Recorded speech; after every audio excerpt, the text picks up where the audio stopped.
Rev up your engines.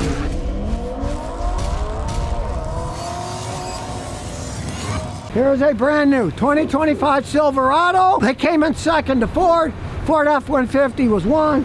The Silverados were number two. This guy just bought this one.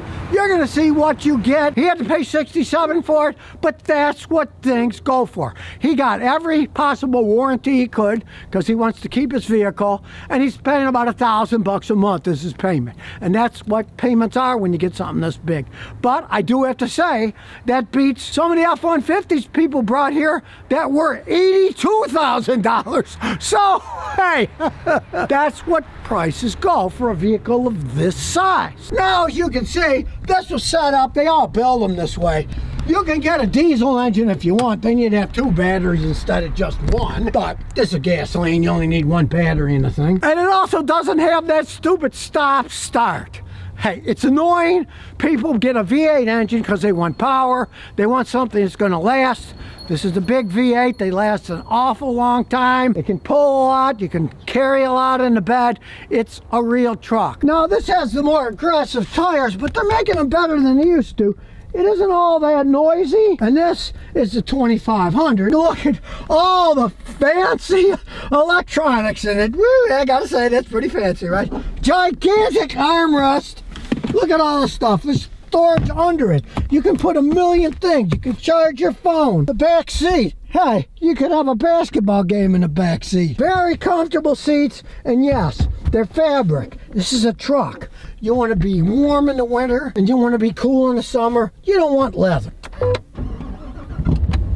You can see it's got all the bells and whistles. Everything's digital these days. I mean, that's how it goes. And you've got all your controls. Heated steering wheel because it's cold. Hey, it's working too. No, I'm not driving to work. Electric parking brake, they all do these days. And you can see all the different choices you can fool around with, all the different modes. And it'll tell you off-road mode, normal. Of course, the seats are heated. You've got a stylish rear view mirror, I gotta say, hey. Nice big flaps, block the sun when you need to. And of course, one of the reasons people buy them is because they can tow a lot. This baby can tow 18,500 pounds. And if you want to go over 24,000 pounds, you can get the diesel setup. I only advise people to buy the diesel, though, if they're really doing a lot of heavy pulling. Diesels are made for heavy pulling all the time. But if you're going to tow as much as you want whenever you want, this big V8 is plenty fine enough. You don't need to deal with all the hassles of a diesel as it ages when you got to find somebody who can work on the diesel engines. And truthfully, GM diesels, they're okay, but then when they get 150, 180,000, they usually have a lot of problems. Where these engines, I've seen some of these engines with 300, and they're still going strong. And realize this, really only the 2500 has this big 8-cylinder engine without all that baloney. People with an engine like that, they don't want cylinder deactivation. They don't want auto stop start. So this doesn't have it. They had common sense, and that's one thing I gotta say. Everybody knows I'm not a GM fan, but I always say, you're going to the 2500 and up, they actually make pretty good vehicles then to pick the right combination. And you get a lot of choices with the bigger ones, engines, transmissions, where the smaller ones, you don't have as many choices in them, and truthfully, they're not as well made. You can see even the engine compartment, hey, there's a lot of space, even with this huge engine. If you compare it to Ford's V8, they have no working room. When I got to work on those late model ones, the only thing I have against this and all of the other ones as big as, I got to get a ladder to work. But hey, that's life. I got a little step stool ladder to climb up and work on them. But there's room in here. You can see, you can access it all. It's not hidden. And there's a lot of room. It's not all crammed in. It's smooth as can be. All right, it's got a giant 6.6 liter engine in it. You're king of the road, driving down, high up in the air. You got all the power you could possibly need. It's got a nice dash too. It's integrated, it's big, you can see it, it doesn't block your view. And like I said, those are very aggressive tires, and if you listen, it's not that loud. You hear them. I mean, if you don't like noise, you could put some highway tires on it. But if you plan on going off-road, especially using a four-wheel drive a lot, I'd say stick with these tires. It's not annoying. You can get them quieter if you wanted, but they're good enough.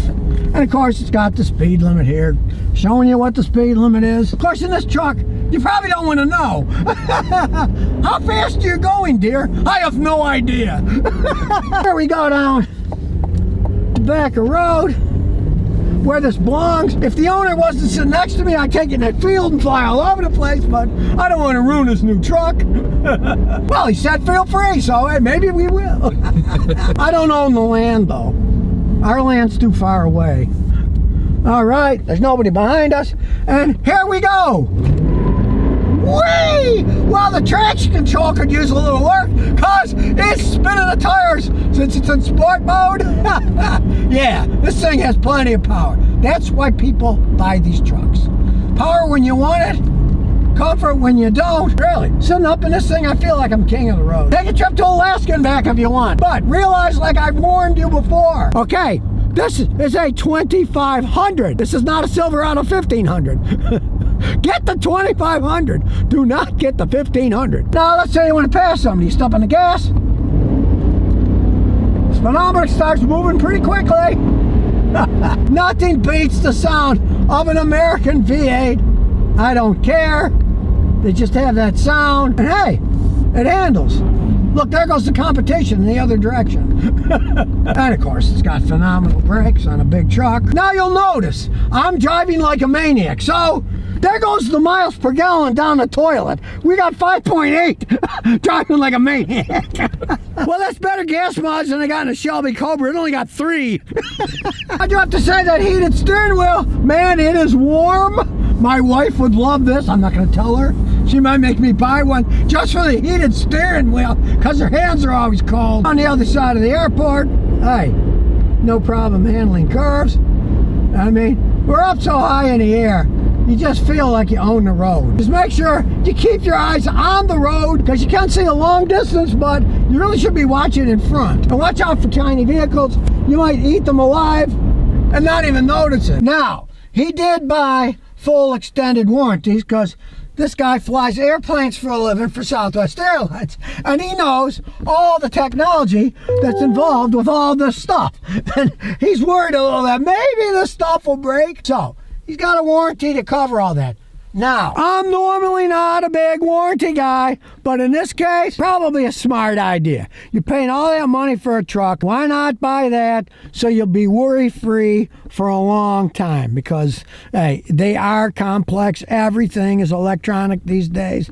And you don't want to take a chance that, well, after the warranty's up, because the original warranty, a 3-year, 36,000 mile warranty, and a 5-year, 60,000 mile powertrain warranty. So, get yourself a 100,000 mile warranty. Might not be a bad idea because of all the complexity. You're spending all that money. A little bit more per month is probably a good idea because once they're out of the warranty that GM gives you, believe you me, they're not going to fix anything for free unless you have an extended warranty. You want a full framed real truck that can pull a lot, but has a lot of room inside. Hey, think 2500. As I say over and over again, don't think 1500. These 2500s are much better built. And unless you're towing all the time, you don't really need a diesel. If you have a business, a hotshot delivery business or something, and you're really pulling all the time, you'd probably think get the diesel. But most people, they're not enamored with diesel. They're used to gasoline engines. This guy's going to change his own oil and filter and everything and take care of it. These are a lot easier to maintain. And generally, if you buy a new one like him, he's planning on having his grandkids drive this thing to high school. Hey, he's going to take care of it, change the oil every 5,000 miles. It could easily last that long with a little care. Just make sure you pick the right one. But if you want value for a big truck, you really want to get the 2500 with a V8 engine like this. You can see it shifted good. It has no problem with pulling. They are the ones you want if you want a big truck. Don't think the 4-cylinder is going to save you gas mileage, because if you do pull stuff, you'll actually get worse gas mileage than a big V8 that's made to handle that stuff. I really like this gray paint though. That's cool. And maybe you don't like aggressive tires. You could put less aggressive tires on if you want. A lot of room on one of these things. You can easily get 3 baby seats in there. And check this out. You can put somebody in the front too. Seat belts and everything. Hey. Now, of course, I'm too cheap to buy a new anything. I'll buy them when they're used and save a fortune. But if you don't mind spending $1,000 a month and get a truck as big as this that seems to be really well built, then you might check one of these out when you're out there looking. Or maybe buy a used one. So if you never want to miss another one of my new car repair videos, remember to ring that bell.